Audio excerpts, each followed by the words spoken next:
everybody, and welcome to another episode of the Shabbat Show. Hope everybody's doing well. Incredible how the weeks are flying by. Thank you so much for joining us again on another show. This is a special show. This is a show that is taking place after one of the most impactful, painful, and serious days of the year, the holiday of Tisha B'Av, that which we experienced this past week. For those that joined us on the radio show that we did last night, thank you for joining us. And right now in the Jewish calendar, we are in this unique period of time. We are turning the corner from a period where we had been holding back from certain things that bring us joy and happiness. We've been holding back from music because music does something to our soul. As you saw in the last shows, the music that we played was really a cappella music because music does something to us. And in commemoration of the holiday this week, when I say holiday, I mean important day. It's still a day to connect, a day of Tisha B'Av. We were holding back. We held back from wine. We held back from certain foods. And now that we've done that and we are turning the corner, if you will, and now moving on to the next year, we are in many ways celebrating the things that we've had. And when you don't have something, you appreciate it. We're celebrating the ability to enjoy certain gifts that God gives us, wine, music. We're celebrating it not from a place where we can indulge in it, but where we can use it to lift us up, to be inspired. We're celebrating people that are inspired always. We're celebrating the idea that even from the ashes we emerge. We are the Jewish people. We are bulletproof, literally. We don't go down. We are eternal. And there are moments where it seems like it's almost over, and there are moments where we come back. This is the Shabbat called Shabbat Nachamu. It's a Shabbat of consolation. It's a Shabbat where we remember that we're eternal.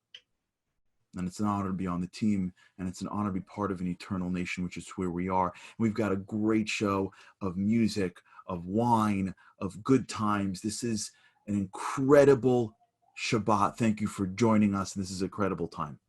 And I know this is going to be a show that I hope stirs our souls and has us introduced to great people that are inspired and leave us a little bit more inspired and lifting our spirits to where it needs to be as we enter ourselves into this new era. So thanks so much for joining us.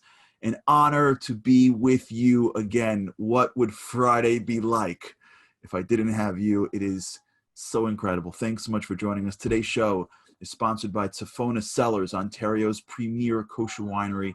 Thank you so much for doing that. We've got a great show. We've got Kahoot coming on later. We've got Rabbi Tzvi Gluckin from Boston who's coming on, this incredible individual you're going to meet very soon. We got Toby and Jody Burkow from Ontario, who's from Tzafona, who is here as well. We've got Miriam Sandler, Jamie Geller. We've got a lot going on. Before we do that, one more thing important. When we have the opportunity to meet with the Burkows, we're going to be making a l'chaim. So if you happen to be near, if you're over age and you happen to be near a little bit of wine and a little bit of maybe a nice glass and you want to make a l'chaim with us, we'd love to include you today in our l'chaim. It'll happen probably in a little bit when we start interviewing our wonderful winery. Last time when we interviewed Jay, if you remember, we interviewed Jay from Kedem, and people emailed me and said, "What, you made a l'chaim with Jay? You didn't tell me about it." I said, "I'm sorry." He said, "I got an email from one person saying, you say Shabbat Shalom, how about say l'chaim too?" I'm like, "You're right, my bad." So I'm doing it right now. We're going to do a l'chaim on the show. If you have a chance, get a glass of wine. We'll do a l'chaim together. Before we jump in, remember one-on-ones. Every single week we talk about the one-on-ones. It's so critical, so important. If you have the opportunity, why not get the wisdom? It's a custom, bespoke program that is being built so that people can learn what you want, when you want. Make sure you text one-on-one to 97,000 to sign up. Also, really important, we've got a brand new webpage. You got to check out the Shabbat Show. The webpage, theshabbatshow.com. It's got all the shows that we've done. If you ever want to review it, we've got all the interviews. Whenever I say that was a clip of an interview, you got to see the whole interview. It's there. We got previous shows. We got a lot of stuff, all the tools, everything we have that we talk about on the show is all there. Check out the Shabbat Show. You can stream from there, I believe, as well. But at least you have it afterwards. So check it out. That's an opportunity as well. So thanks so much. Before we begin our show with our first video today, I want to wish a couple people Shabbat Shalom. It's an honor to be with you. And you know that many times in life, we want to wish each other Shabbat Shalom, but we're so far, but we are not so far because of the Jewish people, and we are so close. Shabbat Shalom to Rivka Malka in Thornhill. Shabbat Shalom, thank you very much, to Beverly Maurice from Statesville, North Carolina. Esther Malkin, Shabbat Shalom. Michelle Kersner, Michelle and Michael Kersner from Toronto, Canada. We got a lot of Toronto tonight. We got some real representation from Canada, so we appreciate all the love coming up from the north. Henya Goldberg, Shabbat Shalom. Jen from Georgia, Shabbat Shalom. Lisa Weber, Shabbat Shalom, and thank you for your kind words, Lisha. Helen Middleman, Shabbat Shalom to you. Adam from California says good Shabbos to you as well. Bonnie from Texas, from Austin, Texas, Shabbat Shalom. Lisa again from Muncie, Pomona, Shabbat Shalom to you. We got a lot of people that are sending their love. Toby and Jody, I know that you're listening. We got lots of people sending you their loves. To Rona, Shabbat Shalom from Florida. To Leah Bissett, Richard and Leah Bissett, Shabbat Shalom, Village Shul in Toronto. Shabbat Shalom to Lauren Elimelech, the Elimelechs from Toronto. Shabbat Shalom from California. Shabbat Shalom to the Novak family from Toronto. Oh my God, there's so much awesome Toronto going on over here. Shabbat Shalom from the Potolsky family from Waterloo. Shabbat Shalom to Ruth Sussman from Miami. To the Simons of Phoenix. We're getting ready for your performance today.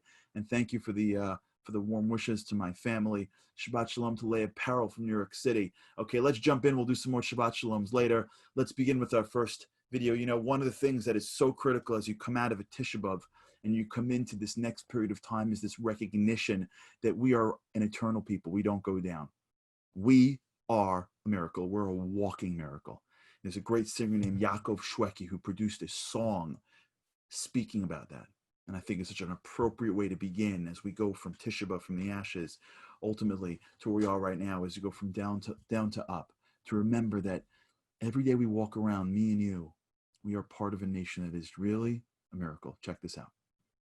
It's a glimpse of who we are. I got to tell you, I've seen that video so many times. It's who we are. I'll tell you, this is particularly touching for me today. This week, I had lost my grandmother. She was a Holocaust survivor. And my grandmother also had those numbers on her arms. And many times I would pass by and I'd bring my kids over and they would say things like, you know, we're going to celebrate Pesach. And they would just make references. And she would look at me and she would say, Charlie, I am a billionaire. Who would have thought? Who would have thought? That's who we are as a people. That's who we are as a nation. We are a miracle. Highs and lows. But we don't go down. We are a miracle. That's the beauty of this Shabbat. That's the power that's in front of us. That's the joy of knowing who we are. We're a miracle. We got a great rabbi coming on next. The next guest is a individual who is awesome. You're going to love him right away. His name is Rabbi Tzvi Gluckin. He's our next guest on the show here. Rabbi Tzvi Gluckin is based in Boston, and he runs Olami Inspire Online, an online educational program for college students and young professionals.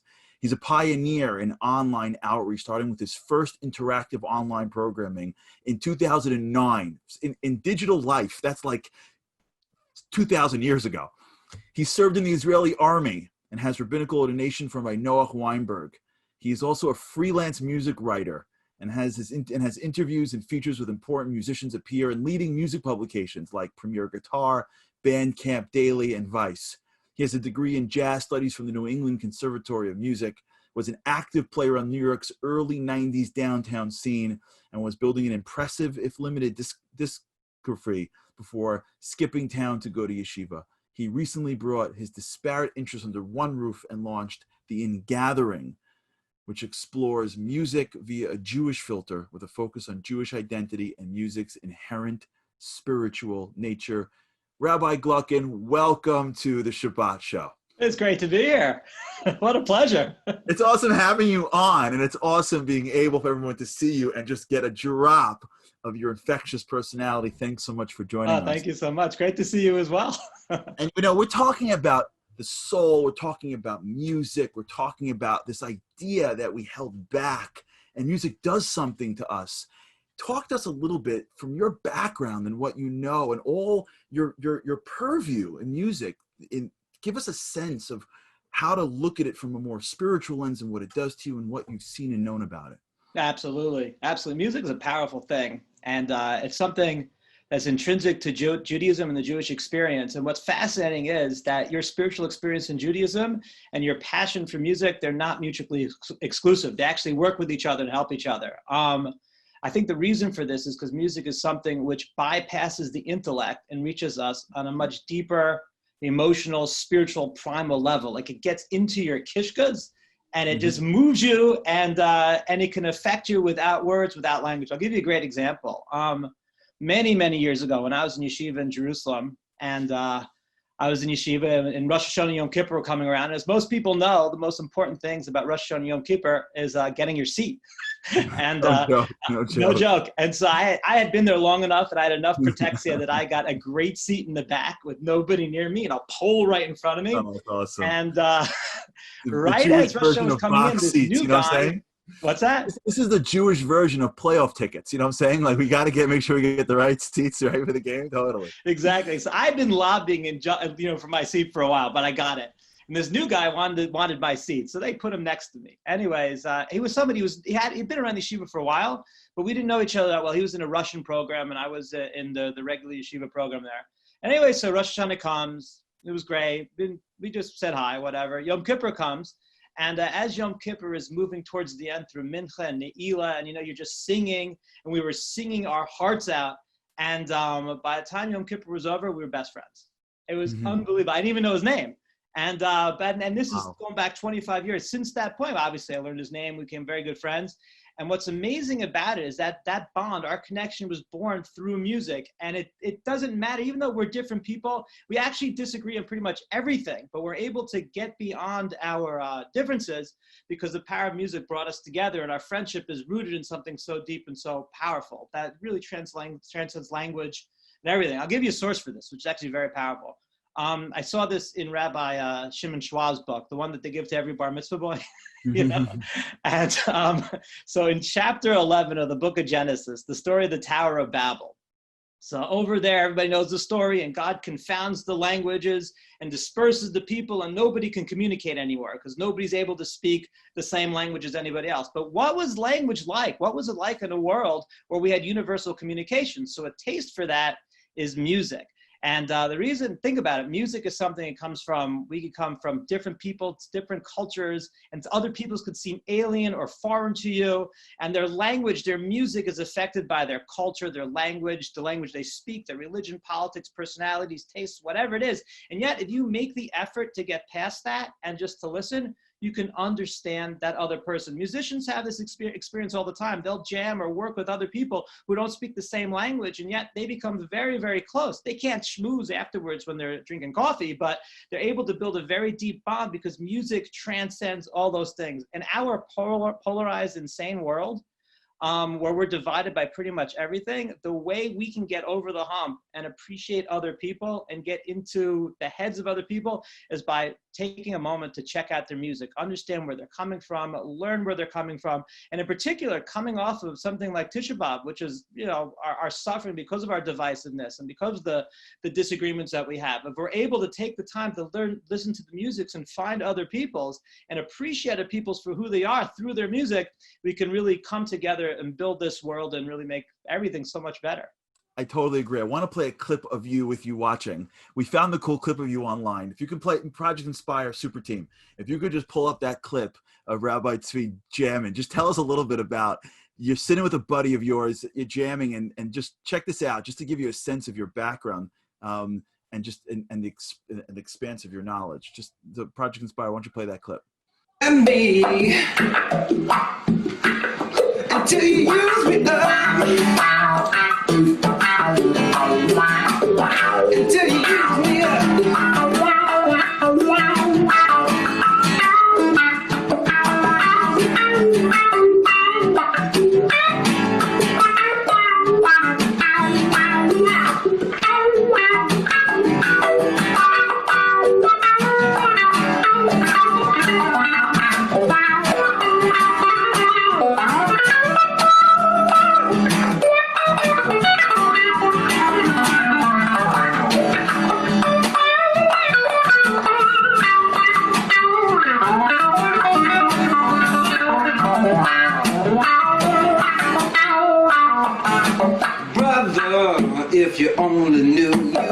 put you in my shoes. You're gonna keep on using me until you use me up. Till you use me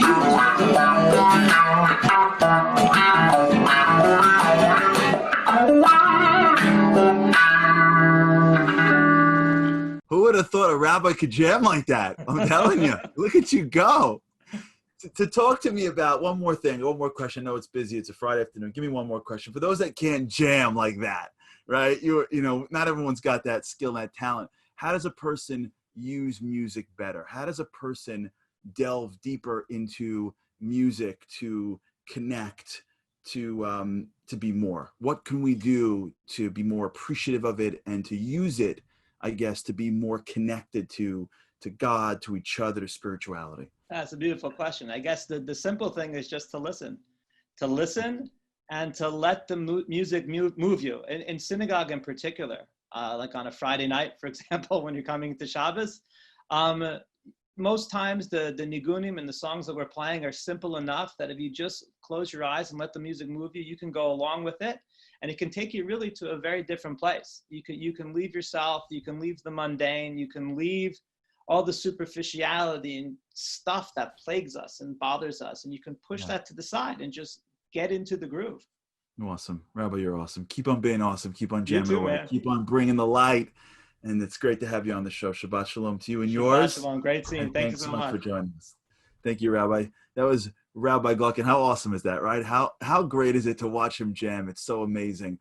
Shabbat shalom's a little bit more before we get to our next guest. We have a special birthday, Leah Parrell's birthday. It's this Shabbat. Shabbat shalom to Leah. Shabbat shalom to Adina. Shabbat shalom from Richmond Hill, Ontario. Shabbat shalom. Please keep on sending it in to Lawrence and Hillary Hess in Fairlawn, to Leah Khan from Thornhill. Shabbat shalom to Chaya Halpern from Pasadena, California. Eliana and Eric from Brooklyn. Shabbat shalom. Stacy and Al from California. Shabbat shalom from the Bayit Shul. Shabbat shalom from Lisbeth from Vancouver. Gabby Keston from Queens. Shabbat shalom, of course, to the great Blooms, my Harari North, my family up in Toronto. Shabbat shalom to everybody from the Bloom family. Okay, getting ready for our next guest. Our next guest is a family who I know well. I've had the opportunity to not only go to Israel with Toby more than once, I believe, but to be inspired by his wife, Jody, and all that she's doing. They're both here together, and they are the founders of Safona, today's sponsor. Toby is an entrepreneur, as well as the general manager of Ontario's premier kosher winery, Safona Cellars. Toby is very involved with his community, as well as Jay Inspire, as a city leader for their men's momentum trip to Israel. Jody is a Jewish educator in Toronto and works as a parent program coordinator at NCSY, and is involved in momentum as a city leader for the women's trips to Israel. They live in Thornhill with their 3 wonderful children. Look at this, Toby and Jody, welcome to the show. Hey, Charlie. Hi, Charlie. You guys look amazing. I feel like I'm in the Academy Awards. We love you. Thank you so much for joining us on the show. And it's great to have you on. And thank you for sending me the wine. We're going to have a l'chaim, I hope, a little later. I see some of the bottles behind you. So I want to get to know both of you. I want everybody to get to know you as well. So Jody, let's start with you. Tell us a little bit about your story. Now I know what you're doing in terms of speaking and inspiring people. Give us a little bit about where you're from and your story. Okay. So Charlie, I just want to say that it's so great to see you. We've been watching your show every week. So to actually be here on the show with you tonight is totally awesome. And thank you so much. Honor. It's totally an honor. Right? So in a nutshell, just over 11 years ago, after the birth of our second child, I had this overwhelming feeling of gratitude to God. But at the time, I had no way how to express that. And when the opportunity came to attend a Torah class, even though I had no clue what a Torah class was, I thought to myself, well, maybe if I go, it will be one way that I can say thank you to God for all the blessings in my life. So I went to the Torah class, and mind blow. And I'll never forget the first time I heard Jewish wisdom, because when the class was over, I went right up to the teacher and I said to him, "Your words bypassed my ears and went straight to my soul." Wow. And Charlie, I knew I was home. And you know, it's so amazing. You played that first video, "We Are a Miracle." So it's extra special for Toby and I. I'm not sure if you know, but we're both grandchildren of Holocaust survivors. And so much of our growth in Judaism is based on that. And I want to share with you that over the years, every step that we have taken to bring Judaism back into our life has felt to us like greatest victory ever. And it's been an incredible journey ever since. It is incredible, and the story of the Holocaust survivors and their grandchildren and great grandchildren really is incredible. Toby, talk to us a little bit about wine. How did you get into wine? So I've always loved wine. As I got older, I turned my passion into a real hobby. So I wanted to educate myself. I took classes, I attended winemakers dinners and other wine events going on around the city. We even traveled to wine destinations, at the time, all unkosher. And I built a nice little collection. When we were considering koshering our home, I needed to figure out how to do that given the laws around getting rid of unkosher wine. So I had to actually approach my rabbi. So once I understood those laws, I discovered that the Toronto Symphony Orchestra actually purchases private collections to sell at their annual fundraisers. I'll never forget, almost the next day, sitting there on the couch as their team came to schlep all my wine out of my cellar, my wife coming over to me and putting her hand on me and saying, "Are you okay, honey?" No, I'm not. It hurt just to watch it. To this day, I'm actually convinced that all my neighbors thought we were being repossessed.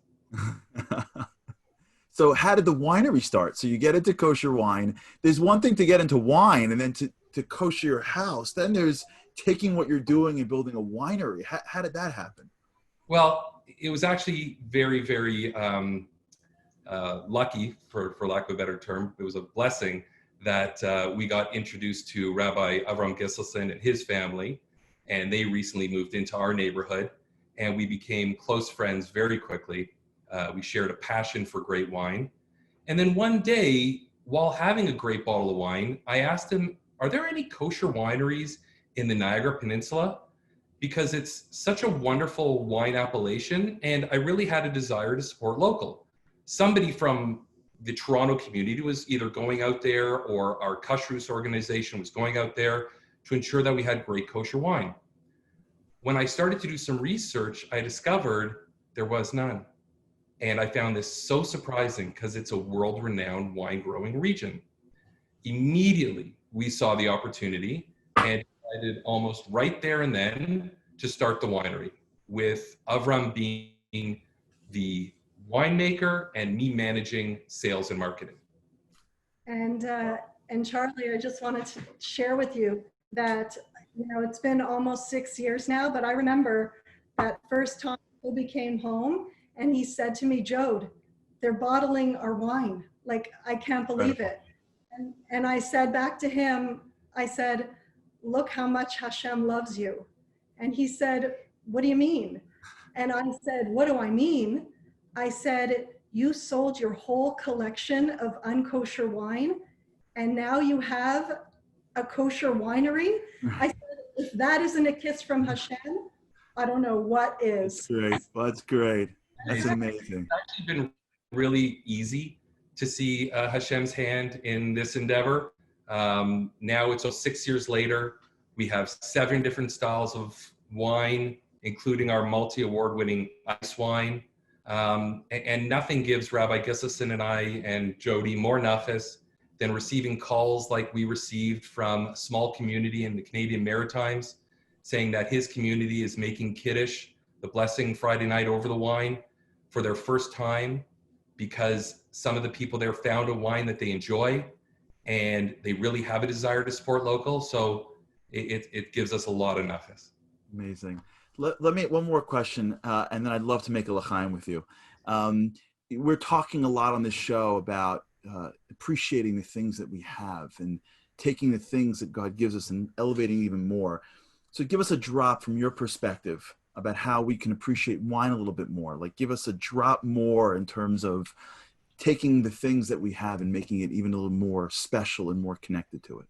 So it's not as difficult as everyone thinks. To really start to appreciate wine, drink wine. Drink a lot of wine. Try different wine. If you're old enough, just to make sure that's clear. Assuming you're old enough and it's in a safe environment, you want to experiment. You want to try different ones, see what you like, see what you don't. Really be present. Really, don't pick up a glass of wine, drink it, and say, for me, not for me. Try to smell the wine, nose the wine, as we say. Look at it, see the colors, taste it, be present, go slow. Really try to extrapolate from that experience what maybe the winemaker is trying to express in their wines. So be there, be present, and be appreciative of both the experience and what the people around that winery has put into that bottle for your enjoyment at that moment. Amazing. Okay, I'm going to pour a little bit of your wine here. This is... Come on. Oh, you're ready? So you're ready to go. I got the Nava by Tzifona here. I'm going to... Okay. Can I give you a l'chaim? Yes. May God bless everyone on this show, to you and all those that are listening right here from all over the world. A life filled with happiness, health, blessings, and may we realize how special each and every one of us are. May we feel God's kiss every day of our lives. May we be able to elevate the physical, enjoy the spiritual, and become the people that we're meant to be. Amen. Amen. Amen.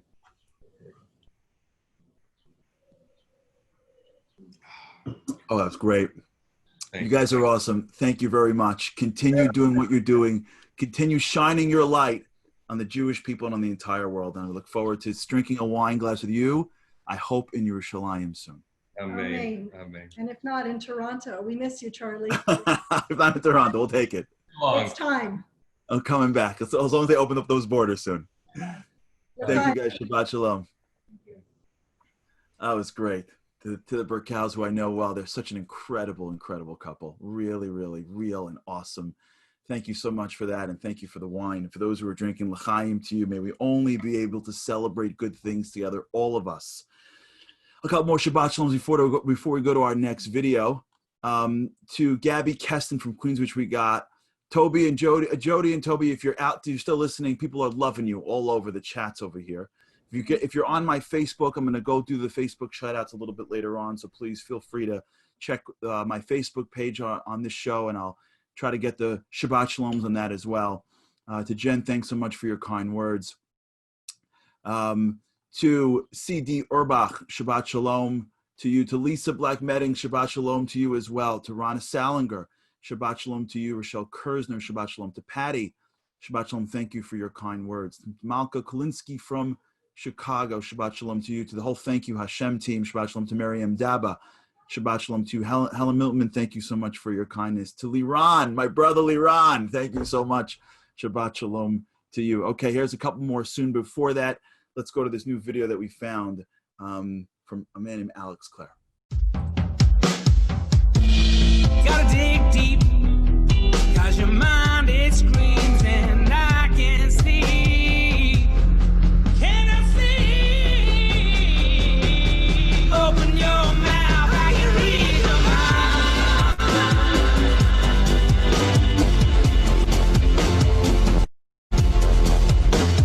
I grew up in a very, very secular family, and I grew up in Southeast London, famous for David Bowie and Peter Frampton and Billy Idol. I didn't really have a sense of being Jewish. I didn't think we were any different to anybody else until I was at what would be called junior high in America, I guess. There was another kid in my class who was much more traditional than me, and I heard another kid in our school, in our class, say to me that he wasn't allowed to play or hang out with this other kid because he was Jewish, and his father told him not to. And that really shook me up. When I was 7 years old, they were offering free music lessons at school. And I got a drum kit and I started playing in different bands.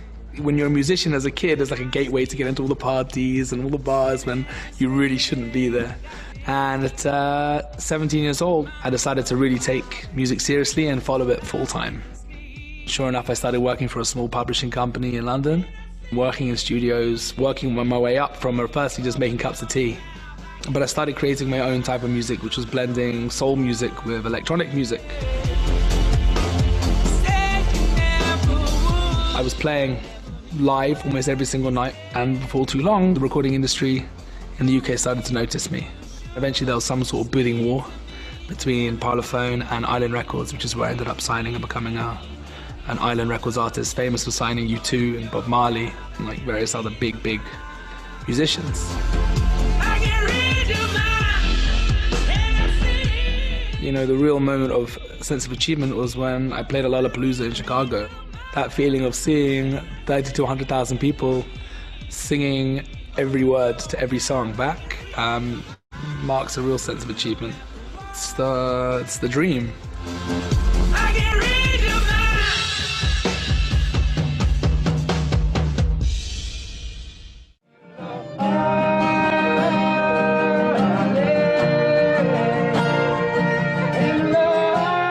Today I live in Yerushalayim, Yer HaKodesh. Yeah, I learn in Chabura in the mornings, learning Gemara. In the afternoons I learn in a kollel, learning Yeridea. Fantastic. You know, the very fact that I had so much Siyata D'Shemaya in the music industry means that I can sit and spend most of my day learning Torah.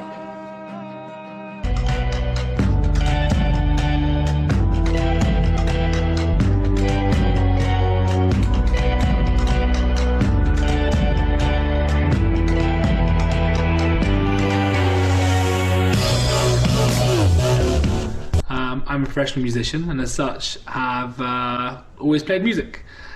There was a stage in my life, however, about 7 years ago when I started taking my Yiddishkeit, my Judaism, a lot more seriously, started learning Torah and investing a lot more of myself and my time into Judaism, and decided that I would start taking on mitzvahs one step at a time. First, the learning-based mitzvahs, and then kashrus, and then keeping Shabbos, being Shomer Shabbos. Around the same time I became Shomer Shabbos, I got a very significant and very substantial record deal with a record label in the UK called Island Records, which is part of Universal Music Group.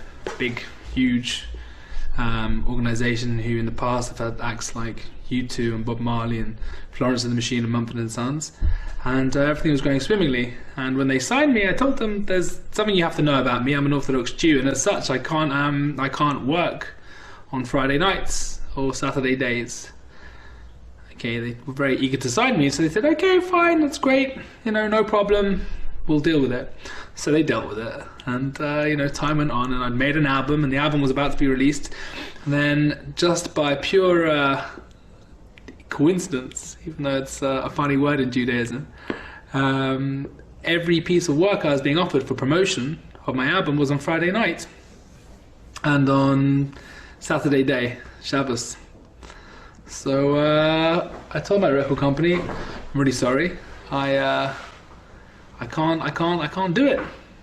So they understood the first few times, and it all went by quite nicely. So Rosh Hashanah went by, no problem. Yom Kippur, great. Until Motzi Yom Kippur, when I got a phone call from my record label who told me that I had an amazing opportunity to do a live performance for the BBC the following Thursday. I thought that's very nice. Following Thursday just so happens to be one of the Jewish holidays, which has the same status as Shabbos. You can't work, obviously, on those days. So I told my record label, I'm really sorry, I can't do it. At which point they told me, if you don't do it, we're going to have to sack you. We're going to have to drop you from the label. And yep, sure enough, that opportunity came and went over Sukkot, and yeah, they dropped me. I got sacked. I'm laughing now. At the time I wasn't laughing. At the time I was gutted, and I went to my rabbi. He's a very special man called Rabbi David Tugendhaft. He lives in London, and I told him what happened. And then I was pretty distraught, And a few months had gone by this point, and the final process of getting rid of me from the label had taken place. And I said to him, what do I do? You know, I've made certain sacrifices for Judaism, and it doesn't seem to have worked out for me. It was as a result of that decision. And he said, no matter what you do, no matter what decision you make, if you make the right one, even though it seems really hard at the time, and it may seem so cloudy and unclear why you have to make that decision, in the long term, you will get siyata d'shemaya. You'll get tremendous help from heaven.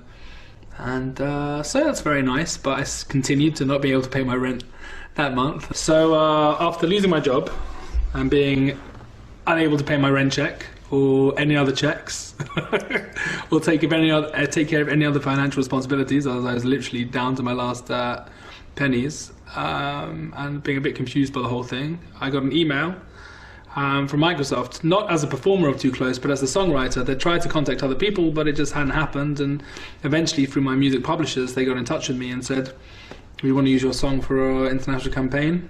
And they did. And as a result, that song, Too Close, sold just under 6 million copies. And the album has now sold around 1 million copies worldwide that Too Close was on. So literally, keeping Shabbos has given me the hugest amounts of brachos. I really feel as the result of that decision to keep Shabbos, I've had tremendous siyata d'shemaya, huge amounts of blessings from that decision. Incredible video. What an incredible story. This happens to all of us at times in life where we are up against our own values, our own morals, the things that we believe to be true, whatever they are, whether we are going down a certain direction and we're not gonna break. And this is the idea of being eternal. Eternal means we don't break. We don't give in because someone pushes us. That's not how we roll. And sometimes when you're going through it, it's hard, but when you come out the other side, you realize that when you hook up God, he hooks you right back. And sometimes it takes a little bit to see it, but you end up seeing it. It's an amazing parallel that we're seeing here between the winery of the Burkals and the Alex Clare story. It's just all part of who we are, all part of what makes us great. And this is what we're celebrating today. We're just celebrating this eternality of the Jewish people. A couple more Shabbat Shaloms while we're here to the Begun family. Shabbat Shalom to you. Rabbi Gluck, and I'm not sure if you're still on, but everyone's commenting on your guitar fingers. So continue doing what you're doing. Elaine Oziel, Shabbat Shalom to you. Joel from Toronto, Shabbat Shalom. Leslie Gold, Ruder, Shabbat Shalom to you. We got some Upper West Side love. Shabbat Shalom to Carol Drucker. Shabbat Shalom to Ozzy from Baltimore. Shabbat Shalom to you. Rivka Mansour, Shabbat Shalom to you, and thank you for your kind words. Shabbat Shalom to Nechama and Yafa from Baltimore. Shabbat Shalom to Arya Mack. Shabbat Shalom to the group in Passaic. And Shabbat Shalom, there'll be plenty more. Keep on jumping in here. We're happy to respond back. And in a little bit, I'll be able to get to the Facebook feed. And now we're going to Kahoot. If you haven't been on Kahoot before, you got to. You can either get it on your app or you can get it on your webpage. Just go to kahoot.it. I'm going to turn to my Project Inspire Super Team.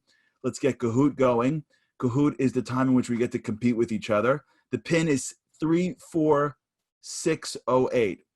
34608. We're going to slow it down a little bit to make sure my mom gets on. My mom mentioned that it goes a little bit quick. So, Mommy, if you're watching, 34608.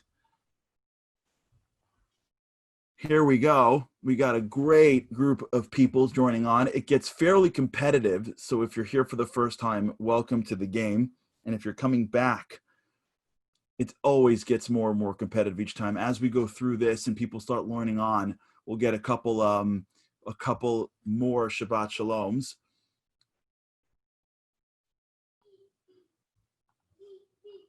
Shabbat Shalom and L'chaim to RM, to Rivka Tyler, to Colette.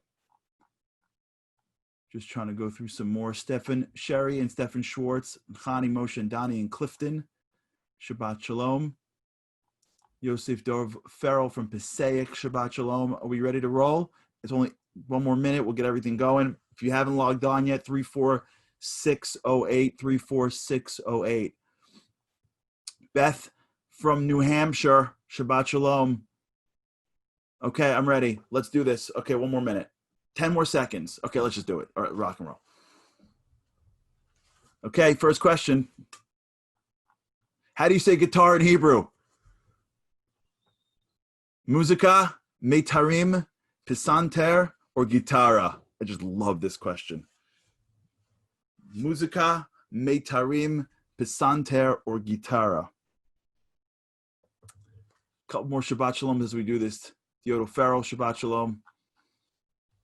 David Daba from Lakewood, Shabbat Shalom. Okay, here it goes. Let's see what we got here. This is a long counter. You got to make this quicker. Here it is. Guitarra. Don't you love when Hebrew does that? Guitarra.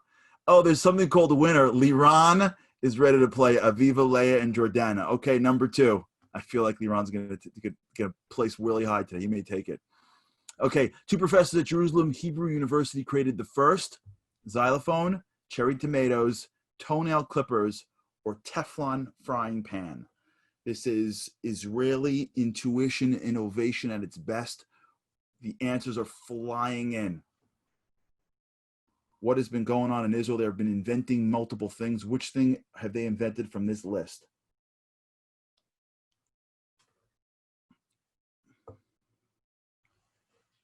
Here goes. Cherry tomatoes. Cherry tomatoes. Not a lot of answers. Okay, let's see what happens. Steinhaus, Hillary, Jordana, Putney, and LB. Okay, number 3. Let's go number 3. What approximate percentage of Jews live in North America? How many Jews live in North America? It includes Canada. 7%, 23%, 43%, or 71%. While we're doing this, I want to give a couple more Shabbat Shaloms to Dorian Hausman, Shabbat Shalom Deborah Cohen, Shabbat Shalom to Michael, Shabbat Shalom to Judy, Shabbat Shalom to Milty Weiss, Eliezer Brod, Shabbat Shalom, Leah Polk, Shabbat Shalom to you, Eliezer, Shabbat Shalom. Here it goes. To 43%. Can you imagine? Almost half the Jews in the world live in North America. Incredible world, this history. Imagine that happening 80, 70 years ago. Putney, Hillary, LB, the Bissettes, and Jamie's mom. Okay, let's do the final question. The branding color of Facebook is blue because blue represents the cloud, the best. Mark Zuckerberg's Jewish mother guilted him to it. Blue is easiest on the eyes, and Mark Zuckerberg is colorblind and sees blue the best. I know which one my mom is going for. I know which one your mom is going for.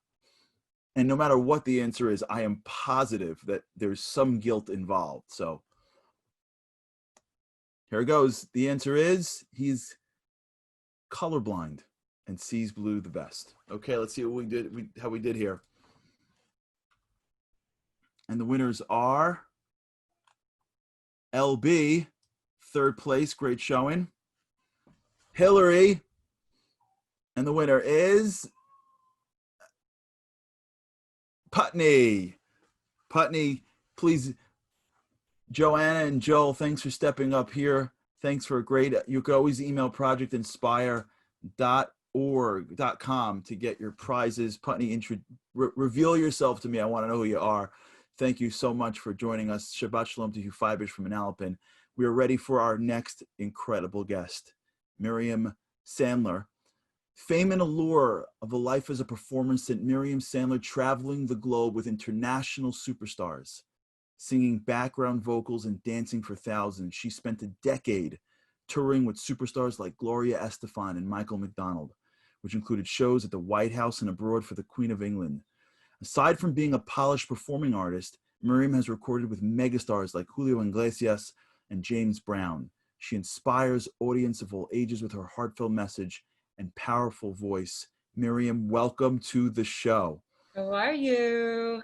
So nice to see you. I feel you have your glass open, so l'chaim to you as well. I am ready. L'chaim. So good to be here. It's great to have you on. And you are a person whose life surrounds music. And we're talking about music here. And you speak about music being this relentless search for truth. Talk to us a little bit about what that means and how that inspired your journey. Yeah, I would love to share my journey with you. I really can relate to Alex's life story. I have some similar experiences. I started performing when I was 18 years old, doing commercials and like jingles for TV and radio. And I started meeting other people in the music industry. And I ended up singing backgrounds for a lot of really amazing superstars in the music business. Gloria Estefan, I traveled and toured with her quite a bit. And I did a lot of recording also on different albums, like, for example, with James Brown when he got out of jail. And I recorded quite a bit with Julio Iglesias and Michael McDonald. I mean, really incredible, successful recording artists in my early 20s. And it was amazing. We were traveling the world, touring in private jets and limousines, and going to backstage parties with famous people, Tina Turner, Prince. I remember being backstage watching Prince perform in Europe and seeing just a sea of fans in the stadium. It was really a very powerful experience. And I did this for about 10 years. I started, really looking at, what my life was going to be. And I looked around at the people I was performing with and what their personal lives were like. And as much as I was very excited to be successful and at the top of my career, and I felt very lucky to have been chosen to travel and perform with all these famous people, deep down inside, I really felt like there was some emptiness, a very profound superficiality and lack of depth there. And I looked around at the people that I performed with, and even though they were famous and looked beautiful and very successful, their personal lives were very lonely and chaotic, and at times, unfortunately, very toxic. And I knew that if I had continued down this path, that I was afraid that I was going to end up also very sad. And look at, Whitney Houston, she had it all. Prince, Michael Jackson, I mean, they were at the top, they were legends, and clearly they were missing something. And I felt that same lack, that feeling of despair, of not having direction, even though externally everything looked great. I had my hair and makeup done all the time and had, designer clothes bought for me. And it was a very glamorous lifestyle, but there was something very profound that I was searching for and missing. Mm-hmm. So I did some pretty serious soul searching. I ended up in Yerushalayim, which was really life-changing, of course. And I was lucky enough to meet an all-women's band and started performing with them. Wow. And it was the first time that I performed Jewish music. Now, before this, you have to understand, I was jumping around on stage, basically singing, sad, depressing love songs that didn't mean much. And then I just find myself in Yerushalayim on stage with all these women in flowy, beautiful, colorful outfits and headscarves. And we're singing about these incredible subjects that I never performed music like this. Mm-hmm. We were singing about Shabbos, about unity, about sisterhood, about connecting to God. And it was at that moment that I realized why I had been given a gift. And it was to really share the messages that I was sharing with them. So we performed all over Israel. It was very cool. We actually performed in a women's jail. Wow. I have to throw this in there. I know I only got 5 minutes, but I have to throw this in there. We walked into the jail. The women were all like smoking and, looking at us like, what are these chicks going to do for us? Mm-hmm. And, at the end of the gig, we were literally dancing, singing, and crying with these inmates. So, music me pause you for 1 second. I want you to delve into that point for us. Okay. This is the point I want you to tell me about. Yes. That moment. Why does music do that? Why does music, because if you would be speaking to them, they'd be still smoking, but there's something different. What's the difference? Can you articulate it so that we can tap into it, or that we can use more of it? Because we may be living lives and not enjoying music enough. We may be too busy for music. We may be too busy running around on a treadmill. So give us a sense of what that power is that you can tap into that can shift somebody around so quickly, and that shifted you around when you were up on those stages. Big time. It was a huge shift. And the only way I can explain it is that you just feel this magic that comes over you when you're in the song, when you're performing, when you're dancing. I literally feel like the music and just obviously Hashem is just taking over. And, you know, I feel very blessed that I've been given this gift. And I think that that magic, that dimension that music provides is what breaks down all the barriers. And all of a sudden, we become sisters. We become one. It's soul to soul. And that was what was bonding us and bringing us to tears. Wow. You know, it was a life-changing moment. I'll never forget it. Everyone loves hearing about the jail story. So I came back to the United States and I had to come back to reality. I took all my songs that I had worked on. I changed them all into like incredible lyrics about Hashem and Torah. My CD's called The Solution. I'm so excited to share it with women. And, you know, I just clearly saw that there was a real serious reason why I had all of that training from the top recording artists and experienced all that, so I can share it with all of you on the Shabbat show and tell everyone how blessed I am to be a part of the Jewish nation. It is such a privilege. And I just want to show you, I know I'm probably out of time. I want to show you some of the equipment that I used to bring on my gigs when I was performing. So here's my mic and my mic stand, right? And here's my music stand, right? There it is. And those were some of the tools that I used as a performer. Now as a Jewish woman, because I've tapped into this MS, this clarity, this magical divine energy that is waiting for us. Now, I want to show you what my tools are. My tools are the Shabbos candles that I'm going to light, Mirz Hashem, very soon. The women have these special mitzvos. My tool here, my chalos, really that good. I make for my family. And I love enjoying them, seeing them enjoying it. And you know what else are my tools? My tools are my modest clothing, which I didn't have before. I didn't use that as a tool. It was all about external beauty. And my headscarf, of course, as a married Jewish woman, is my tool. So I want to thank you all and wish you a Shabbat Shalom and really embrace the magic of the Shabbos Queen coming into your homes. I thank you so much for this opportunity. Thank you so much for joining us. We have to bring you back. Shabbat Shalom to you, and thank you for what you do and for shining your light. Shabbat Shalom. Thank you very much. Shabbat Shalom. Wow, what an incredible, incredible person. What an incredible interview. And we are sitting here today. I think we have one more video for you guys. So we're going to go straight to the wrap. Okay. So thank you so much for joining us. And I want to really begin really thanking everybody for being here right now, and special shout outs to everybody. And before we go, of course, we do every single week. We can never forget our partner, Jamie Geller, and all her awesomeness. Check out Jamie Geller.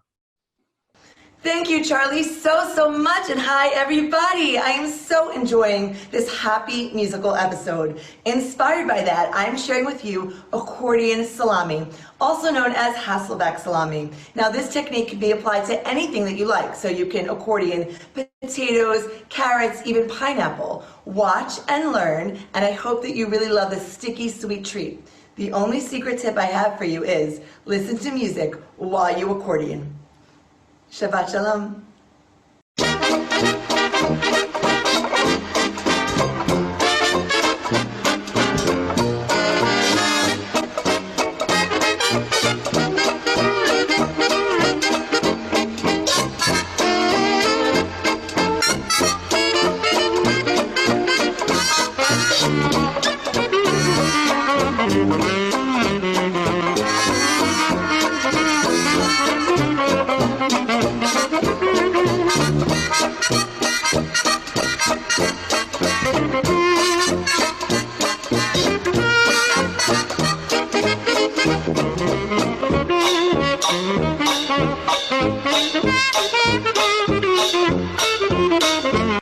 And of course, Jamie Geller, you can always listen to Jamie for more great videos. Check her out on jamiegeller.com, Facebook, Instagram, Pinterest, YouTube, Twitter, TikTok at Jamie Geller, and Julius by Jamie. Okay, well, thank you everybody for joining us in this show. And this is really what it's really all about. It's about being able to tap into the beauty of who we are, the beauty of what we have, to take the things that we've been given, wine, music, the good parts of life, and to elevate it to becoming the best that we can be, meeting people that are willing to sacrifice themselves for the higher versions of themselves. It's inspiring because it reminds us that we are eternal. We have certain things that never go away. And when we look around in this world and we figure out how we could elevate our lives, we now take everything with us and become bigger from it. And so for me and mine, to you and yours, this is a special Shabbat. It's a Shabbat where we turn and we always are reaching up. It's a Shabbat where we remember who we are, remember that we're a miracle. We've got great people and we are great people and we need to be great people. And so thank you so much for joining us. Like I say, from me and mine to you and yours, this should be a Shabbat filled with strength and courage and joy and happiness and good times. We should be able to take the physical and elevate to the spiritual. I hope and pray that next week I get to do this with you in the holy city of Jerusalem. But if not, with God's help, I hope to get to see you again next week. Good Shabbos, Shabbat Shalom. Looking forward to seeing you next week. We together call it shoot. With every generation, they take one, raising the haters. Then I shim hit the pavement, blazing the savers. Till the world asks where they went. Patients are faithless. The Torah gave the whole world a facelift. If hatred is baseless, we take it, erase it, and exchange it for that master goal. We don't forget wherever we may go. There is only one place we know, and it's called Zero. Pieces and you're just falling down, falling down. I pick you up, and if you feel like you're outnumbered,